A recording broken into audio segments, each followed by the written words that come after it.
The automatic millionaire by David Bach. ആർക്കൊക്കെയാണ് millionaire ആവേണ്ടതെന്ന് ചോദിച്ചാൽ പലർക്കും ആവണം എന്നത് തന്നെയായിരിക്കും അല്ലേ?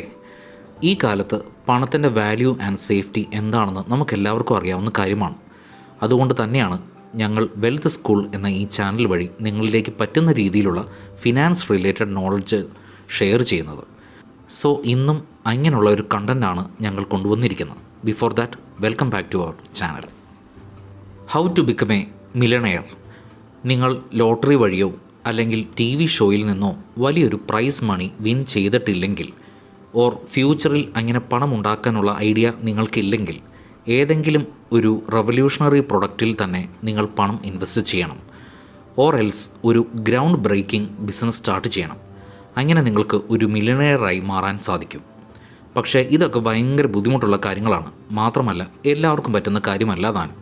സോ അങ്ങനെ ചിന്തിക്കുന്നവർക്ക് വളരെ മനോഹരമായി ഒരു ഈസി വേ പറഞ്ഞു തരുന്ന ബുക്ക് ആൻഡ് ഓതറാണ് the automatic millionaire by David back.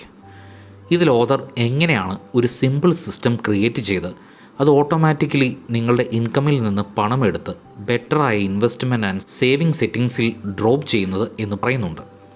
ഈ ഒരു സിസ്റ്റം എന്താണ്, ഇതെങ്ങനെയാണ് ക്രിയേറ്റ് ആൻഡ് മാനേജ് ചെയ്യേണ്ടത് എന്നൊക്കെ ഓതർ ഓരോ ലെസൺസ് വഴി നമുക്ക് പറഞ്ഞു തരുന്നുണ്ട്. Lesson 1, meeting automatic millionaires. ഓതറിൻ്റെ അഡ്വൈസ് ആൻഡ് ഗൈഡൻസിന് വേണ്ടി കപ്പിൾസായ ടോം ആൻഡ് മേരി അദ്ദേഹത്തെ കാണാൻ വേണ്ടി വന്നു.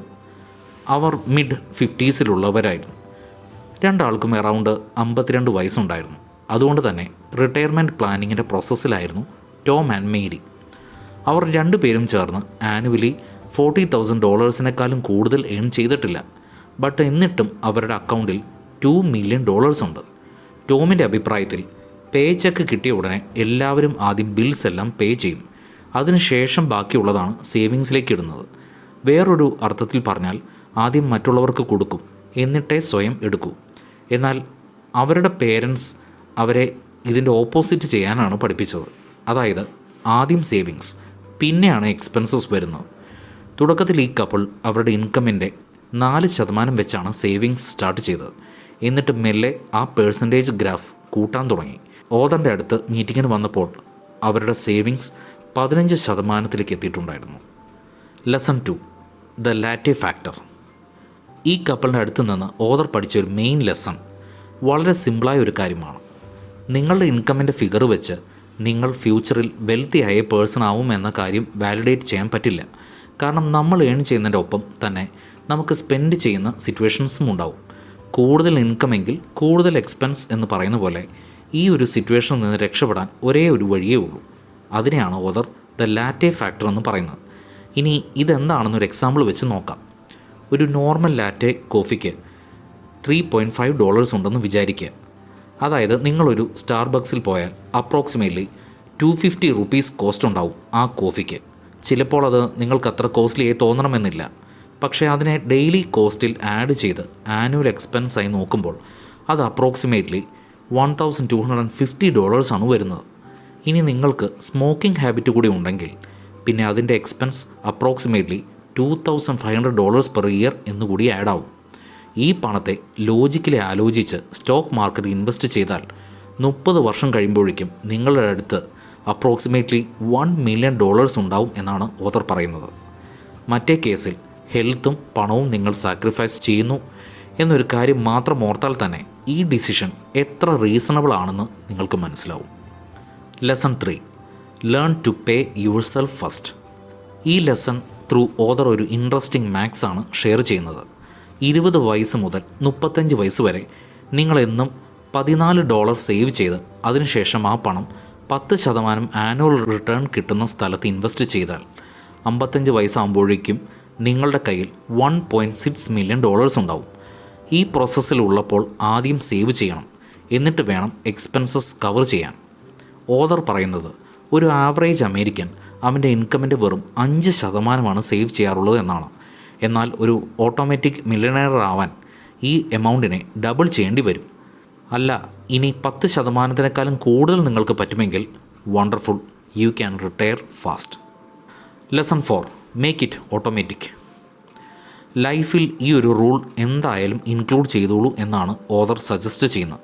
അതായത് if it requires a lot of discipline it probably won't work. നമ്മൾ ഹ്യൂമൻ ബീങ്സ് യൂഷ്വലി ഇൻസ്റ്റൻറ്റ് ഗ്രാറ്റിഫിക്കേഷന് പിന്നാലെ പോകുന്നവരാണ്. ലോങ് ടേം ബെനിഫിറ്റ്സ് കിട്ടാൻ കുറേ കാലം ഡിസിപ്ലിനായി ഹാർഡ് വർക്ക് ചെയ്യേണ്ട ആവശ്യമുണ്ട്. എന്നാൽ ഈ ഒരു എനർജി നമുക്ക് എപ്പോഴും ഉണ്ടാവണമെന്നില്ല. ഇപ്പോൾ നമ്മൾ ഇരുന്ന് നമ്മുടെ ഫ്യൂച്ചറിനെ പറ്റി ചിന്തിക്കുമ്പോൾ നമ്മൾ ആക്ച്വലി എക്സൈറ്റഡ് ആൻഡ് മോട്ടിവേറ്റഡ് ആണ്. പക്ഷേ ഇതേ എക്സൈറ്റ്മെൻറ്റ് ലെവലിൽ തന്നെ നമ്മൾ കുറേ കാലം കഴിഞ്ഞാലും ഉണ്ടാവണമെന്നില്ല. അതൊരു ഹ്യൂമൻ നേച്ചറാണ്. ഇവിടെ ഞാൻ ജനറലൈസ് ചെയ്യുന്നില്ല, ബട്ട് ആവറേജ് എടുത്ത് നോക്കിയാൽ അതാണ് റിസൾട്ട്. ഇന്ന് പലരും ഡ്രീംസ് അച്ചീവ് ചെയ്യാൻ വേണ്ടി സ്മോക്കിംഗ് ആൻഡ് കോഫി എല്ലാം ക്വിറ്റ് ചെയ്തേക്കാം. എന്നാൽ ആ ഡിസിഷൻ സ്റ്റേബിൾ ആയിരിക്കുമോ? ഇതേ കാര്യം തന്നെയാണ് ടോം ആൻഡ് മേരിക്കും സംഭവിച്ചത്. ആദ്യമൊക്കെ വളരെ ഡിസിപ്ലിൻഡ് ആയിട്ട് സേവിങ്സിൽ കമ്മിറ്റഡ് ആയിരുന്നു. എന്നാൽ ഇടയ്ക്കിടയ്ക്ക് അതിൽ ഇഷ്യൂസും വരുന്നുണ്ടായിരുന്നു. അതുകൊണ്ട് ആ ഒരു പ്രോസസ്സ് കുറച്ച് ഡിഫറൻ്റായിട്ട് ചെയ്യാൻ അവർ തീരുമാനിച്ചു. അതായത് മാനുവലി കഷ്ടപ്പെട്ട് സേവ് ചെയ്യുന്ന പ്രൊസീജിയറിന് പകരം എല്ലാ മാസവും ആ എമൗണ്ട് ഓട്ടോമാറ്റിക് പേ എന്ന പോലെ സെറ്റ് ചെയ്ത് വെച്ചു. അവർ രണ്ടുപേരും ആ സേവിങ് എമൗണ്ട് എത്ര പെർസെൻറ്റേജ് ആവണം എന്ന ഫിഗർ ഡിസൈഡ് ചെയ്ത ശേഷം എല്ലാ മാസവും അത് ഓട്ടോമാറ്റിക്കലി ഇൻവെസ്റ്റ് ആവുന്ന സിസ്റ്റം ക്രിയേറ്റ് ചെയ്തു. സോ ടെക്നിക്കലി നോക്കിയാൽ അവർക്ക് ആ എമൗണ്ട് മാനേജ് ചെയ്യേണ്ട സിറ്റുവേഷൻ തന്നെ വരുന്നില്ല. ഫോർ എക്സാമ്പിൾ, ഒരു pre tax retirement fund create ചെയ്താൽ ആ മണി വിഡ്രോ ചെയ്യുമ്പോൾ മാത്രമേ അതിൽ ടാക്സ് വരുള്ളൂ. ഇങ്ങനെയുള്ള ഓട്ടോമാറ്റിക് ഇൻവെസ്റ്റ്മെൻറ്റ്സ് നടത്താൻ മ്യൂച്വൽ ഫണ്ട്സ്, SIP പോലെയുള്ള പല ഓൺലൈൻ ഓപ്ഷൻസും മാർക്കറ്റിലുണ്ട്. Lesson 5: automate for a rainy day. ജീവിതത്തിൽ പല പ്രാവശ്യവും നമ്മുടെ പ്ലാനിൻ്റെ ഓപ്പോസിറ്റായിട്ടാണ് സിറ്റുവേഷൻസ് ഉണ്ടാവാറുള്ളത്. അൺഎക്സ്പെക്റ്റഡായി ജോബ് പോകുന്നത്, ഹെൽത്ത് പ്രോബ്ലംസ് വരുന്നത്, നാച്ചുറൽ ഡിസാസ്റ്റേഴ്സ് ഉണ്ടാവുന്നത്, ഇങ്ങനെയുള്ള എല്ലാ സിറ്റുവേഷൻസും നിങ്ങളുടെ ഫിനാൻഷ്യൽ ഫ്രീഡം എന്ന ഗോളിനെ ചലഞ്ച് ചെയ്യുന്ന ഫാക്ടേഴ്സാണ്. അതുകൊണ്ടാണ് you should hope for the best and prepare for the worst എന്ന് പറയുന്നത്. ഓട്ടോമാറ്റിക് സേവിങ്സ് സ്റ്റോറിയുടെ ഒരു ചെറിയ പാർട്ട് മാത്രമാണ്. അടുത്തത് എമർജൻസി ഫണ്ടിൻ്റെ കാര്യമാണ്. ഓഥർ പറയുന്നത്, അക്കോർഡിംഗ് ടു സ്റ്റാറ്റിസ്റ്റിക്സ്, ഒരു ആവറേജ് അമേരിക്കൻ്റെ അടുത്ത് 3 മാസത്തിൻ്റെ എക്സ്പെൻസ് സേവിങ്സ് ആയിരിക്കും മാക്സിമം ഉണ്ടാവുന്നത്. അതുതന്നെയാണ് എമർജൻസി ഫണ്ടായി ആക്റ്റ് ആവുന്നത്. But that's not enough. കാരണം 4ാമത്തെ മാസം എന്ത് ചെയ്യും എന്നൊരു ഐഡിയയും അയാൾക്കുണ്ടാവില്ല. അതുകൊണ്ട് എമർജൻസി ഫണ്ടിൻ്റെ കാര്യത്തിൽ അറ്റ്ലീസ്റ്റ് ഒരു 6 തൊട്ട് 18 മാസം എക്സ്പെൻസസ് കവർ ആവുന്ന രീതിയിലാവണം നമ്മൾ കാര്യങ്ങൾ പ്ലാൻ ചെയ്യാൻ എന്ന് ഓഥർ പറയുന്നു. ഇങ്ങനെ ചെയ്യുമ്പോൾ ഒരു ഭാഗത്ത് സേവിങ്സും നടക്കും, കൂടാതെ നിങ്ങളുടെ ക്വാളിറ്റി ഓഫ് ലൈഫും ബെറ്റർ ആവും. എമർജൻസി ഫണ്ട് വെറും ജോബ്, ഡിസാസ്റ്റർ എന്ന കാര്യത്തിൽ മാത്രമല്ല, അത് നിങ്ങളുടെ ലൈഫിൻ്റെ ഏതൊരു ഇമ്പോർട്ടൻറ്റ് ചേഞ്ചസിനെയും സപ്പോർട്ട് ചെയ്യും. ഈ എമർജൻസി ഫണ്ട് ക്രിയേറ്റ് ചെയ്യാനും നിങ്ങളുടെ ഇൻകമിൻ്റെ 5% വേണം. ആൻഡ് അതിനെയും ഓട്ടോമാറ്റിക് സിസ്റ്റമായി കണക്റ്റ് ചെയ്യാനാണ് ഓഥർ പറയുന്നത്. ലെസൺ 6: ഓട്ടോമാറ്റിക് ഡെപ്റ്റ് ഫ്രീ ഹോം ഓണർഷിപ്പ്. ഈ കാലത്ത് സ്വന്തമായി ഒരു വീടുണ്ടാവുന്നത് ഒരു വലിയ അച്ചീവ്മെൻറ്റ് തന്നെയാണ്. യൂഷ്വലി റെൻറ്റ് കൊടുക്കുന്ന പണമുണ്ടെങ്കിൽ അത് വെച്ച് ഒരു വീട് തന്നെ സ്വന്തമായി വാങ്ങാൻ സാധിക്കുമെന്ന് പലർക്കും ഓർക്കാറില്ല.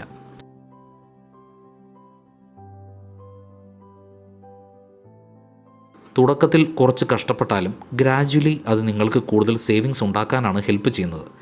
അതേപോലെ ഓഥർ പറയുന്നത്, നിങ്ങൾക്ക് ഹോം ലോൺ ഉണ്ടെങ്കിൽ അതിനെ മന്ത്ലി പേയ്മെൻറ്റിന് പകരം വീക്ക്ലി പേയ്മെൻറ്റായി കൺവേർട്ട് ചെയ്യാനാണ്. അതായത് എവരി 15 ഡേയ്സ്. വർഷത്തിൽ 52 ആഴ്ചയുണ്ട്. സോ അതിൻ്റെ പകുതി 26 ആഴ്ച പെർ ഇയർ ബേസിസിലാണ് നിങ്ങളുടെ പേയ്മെൻറ്റ്സ് ഉണ്ടാവുന്നത്. ആ EMI പേ 13 മാസം പേയ്മെൻറ്റ്സിൻ്റെ ഈക്വൽ ആയിരിക്കും. ഫോർ എക്സാമ്പിൾ, നിങ്ങളുടെ ലോൺ 30 ഇയേഴ്സ് പീരീഡിൻ്റെ ആണെങ്കിൽ ഈ മെത്തേഡ് യൂസ് ചെയ്താൽ നിങ്ങളത് 27 വർഷത്തിൽ തന്നെ ക്ലോസ് ചെയ്യും. അതുകൂടാതെ ഇൻട്രസ്റ്റും സേവ് ആവും. ലെസൺ 7: ഓട്ടോമാറ്റിക് ഡെപ്റ്റ് ഫ്രീ ലൈഫ് സ്റ്റൈൽ. ലോൺസ് കാരണം സ്ട്രഗിൾ ചെയ്യുന്ന പലരും ഇവിടെയുണ്ട്. ഈ ബുക്കിൽ ഓഥർ പറയുന്നത്, ഒരു ആവറേജ് അമേരിക്കൻ ക്രെഡിറ്റ് കാർഡ് ഡെപ്റ്റ് അപ്രോക്സിമേറ്റ്ലി $8,400 ആണെന്നാണ്. ഇന്നത്തെ കാലത്ത് ലോൺസ് വളരെ ഈസി ആയതുകൊണ്ട് അതിൽ വീഴാനും വളരെ എളുപ്പമാണ്. ഓട്ടോമാറ്റിക് മില്യണയർ പ്ലാനിനെ ഡിസ്ട്രക്റ്റ് ചെയ്യാൻ കപ്പാസിറ്റിയുള്ള സംഗതിയാണ് ഈ ലോൺസ്. അതുകൊണ്ട് തന്നെ ലോൺസ് ക്ലോസ് ചെയ്യാനുള്ള കാര്യത്തിന് നിങ്ങൾ വളരെയധികം ഇമ്പോർട്ടൻസ് ആൻഡ് പ്രയോറിറ്റി കൊടുക്കണം. ലോൺസ് ക്ലിയർ ചെയ്യാനും ഓഥർ ഇതിൽ 3 വഴികൾ പറയുന്നുണ്ട്. 1. Stop carrying and using credit cards. Banks എന്ത് ഓഫേഴ്സ് അനൗൺസ് ചെയ്താലും അതിൽ കുടുങ്ങി ക്രെഡിറ്റ് കാർഡ് സർവീസ് അവൈൽ ചെയ്യരുത്. ഏത് തരത്തിലുള്ള ഓഫേഴ്സിനും അവരുടേതായ ബെനിഫിറ്റ്സ് ഉണ്ടെന്ന് എപ്പോഴും ഓർക്കണം. നിങ്ങളുടെ ഇൻകം എത്രയാണോ അതനുസരിച്ചുള്ള എക്സ്പെൻസസിനെ മാനേജ് ചെയ്യാൻ പഠിക്കണം. 2. Renegotiate your interest. Credit card 18% വരെയെല്ലാം ഇൻട്രസ്റ്റ് ചാർജ് ചെയ്യുന്നുണ്ട്. സോ ആ സർവീസസ് നിങ്ങൾക്ക് അത്ര ആവശ്യമാണെങ്കിൽ ബാങ്കിൽ കോൺടാക്റ്റ് ചെയ്ത് ഇൻട്രസ്റ്റിൻ്റെ കാര്യത്തിൽ നെഗോഷിയേറ്റ് ചെയ്യുക.